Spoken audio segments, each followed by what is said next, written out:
it's an interesting question. I think that the number of companies that have made sustainability core to everything they're doing and are questioning everything, you can probably count those on one hand, and it's sort of the same group, the Patagonias, the Interfaces. Those guys have been talking about this a long time. I think what's happened in the last 3-5 years, though, is that most large companies have taken on some piece of the agenda, and in some profound way. So there's pieces of the story that I think in even really large companies that they're changing their business pretty significantly, changing the way they distribute products, changing the way they design them from the get-go. And one of the things I'll be talking about tomorrow is something I'm calling heretical innovation. These companies that are starting to ask these very tough questions that are even more than the sort of classic disruptive innovation, because I think of disruptive as really a good strategy for disrupting someone else. And heretical innovation is asking yourself things that feel really tough for you, that are real heresy. And I think we're seeing some companies play around with products in new ways. And I'm going to talk tomorrow about a company called Tennant in the Midwest that made a floor cleaning machine that doesn't use any chemicals and uses just tap water. I won't go into the details, but it's a really interesting innovation. And they asked a different question at their business, which was, can we clean the floor without chemicals?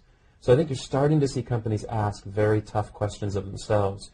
What do we do if oil is $500 a barrel? Let's at least ask that, because it's possible. And then you start to rethink your business entirely. But I think it's just pieces of the story in any given company. It's interesting because we heard a lot of speakers yesterday talk about really asking those questions in ways they probably haven't asked before. Sometimes it's going to different people to ask those questions of. Sometimes it's not asking the sustainability question, but asking, what are we really good at doing, and how can we contribute to the world economy? So when you advise your clients, how do you get them to ask the questions in ways that they haven't asked? Well, it's interesting. I sort of believe that as much as we need heresy and we need leapfrog and we need these giant changes in how we do things, the process for getting there, I don't think needs to seem that alien. And so I talk in the book about heretical innovation and systematizing innovation, which I borrow somewhat from the guys behind Innovator's Dilemma and these folks that focus just on innovation and look at some of their tools and sort of think of some of my own. And some of these things are very obvious, but set aside time for people. Google and 3M are famous for saying you have 20% of your time to go do whatever you want. So I say, well, imagine if you said 20% to do whatever you want and 10% of that has to be on green.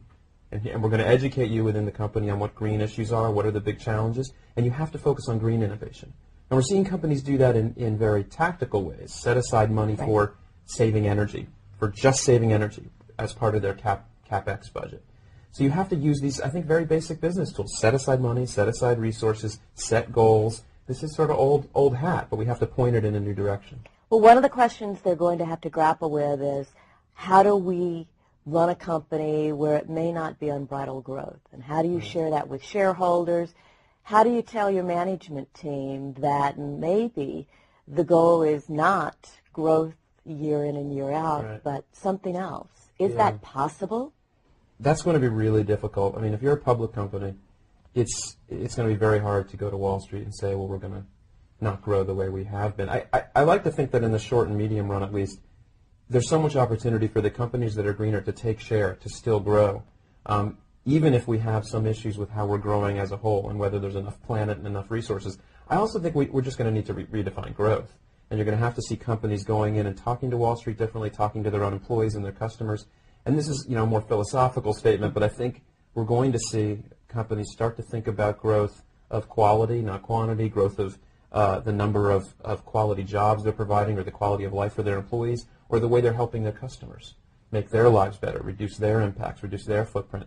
I think the companies that do that are actually going to grow the top line and the bottom line traditionally as well for quite a while. I think we have a lot of room for them to take major share from those who don't. And it sounds to me we're going to have a whole shift in vocabulary, and Bloomberg Television will probably have to use sort of new metrics for the way that they judge companies. Well, I think there's examples at the sort of macro level, like California has decoupled their energy production from profits so that PG&E, the utility, can help customers reduce energy, and that still makes them money. That's the kind of change we'll need, where PG&E can still grow, but grow in a way that doesn't actually increase energy use or increase emissions. We're going to have to think about that kind of model in many different settings.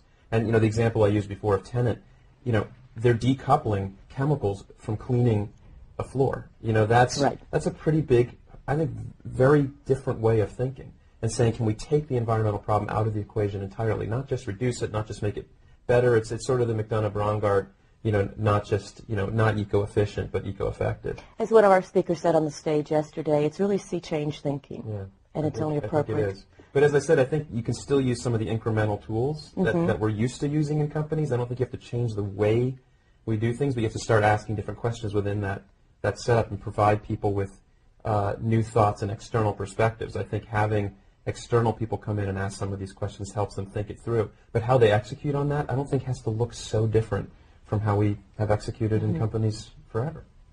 The third theme that we went into this conference with, and we're seeing a lot of conversation about it, is, especially since we have many big global brands, how do you participate in the economy as a global brand, but really tap into what we know is sustainable about feeling, connecting, and looking local? It sounds nirvana. It sounds like something we should all aspire to, but I can't imagine how global brands really can do that effectively. Have you seen some interesting cases of that? Well, I mean, look, there's been companies doing localization and taking their brands local for years and years. I mean, that's nothing radically new. P&G. I used to work at MTV. MTV is different in every country. It's got the same overarching brand, but it's a different station in every country, and they really tailor it. P&G, I mean, Tide, it's Tide here, it's Ariel in Europe. So that's been going on for years. I think, if you start to talk about local sourcing and localization of where everything comes from, that's a pretty big shift. In a way, it's back 100 or 200 years, and I'm not sure how easy it's going to be for people to give up the idea of having their strawberries in winter, or the things we've gotten used to now. But I'm also not sure that it's always going to be the answer we think it is. When you really start to do a life cycle analysis or look at where you get goods from, sometimes it's surprising. Sometimes the wine you ship from Europe is actually a lower footprint than the wine you drive cross-country if you're in the East Coast. I mean, there have been studies like that show it's just not always easy to say what the smallest footprint is, but we need better data, more transparency, so we can make these decisions in a smarter way. Well, and it's interesting, yesterday in a conversation with Rob Campbell, we heard that roses coming out of Kenya actually might use less water as they show up in California than perhaps those flowers that come from Holland. Right. So it does come down to measurement. That kind of thing that's really difficult to get your head around. This is what's really confusing to consumers, understandably, and to business people that are trying to figure out their supply chain and their sourcing decisions, knowing if they're making the right decisions. But the tools we have for figuring out our footprint up and down the value chain are getting better. It's still pretty antiquated, but they're getting better fast, and we're going to get better at those decisions.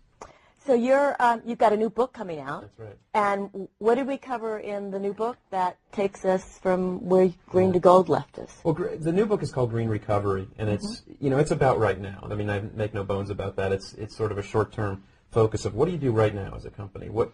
How do you take some of the themes and ideas from Green to Gold and think about what you do now? But I think I go from Green to Gold in sort of two directions. One is more tactical, down focused on the ground, looking for that fruit on the ground. I have a chapter on getting lean and 5 areas of the business that I think are very ripe for quick return on investment kind of projects. Quick money, 12 to 18 month return on investment, so that you can take that money for survival if you need it, but also to reinvest in your people and in innovation. So I go both down, looking at the ground, how do you get the fruit off the ground, and turning up to the sky and saying, what is that big sky innovation? What is that heretical innovation?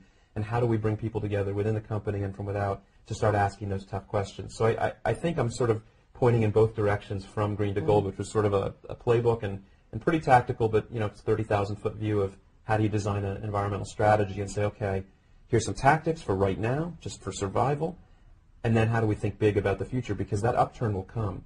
And I think the companies that lean into their innovation in a smart way, using as little capital as possible, because things are tight right now, and invest in their people and get smarter about their data and knowing their footprint, all with low capital as much as possible, will position themselves to really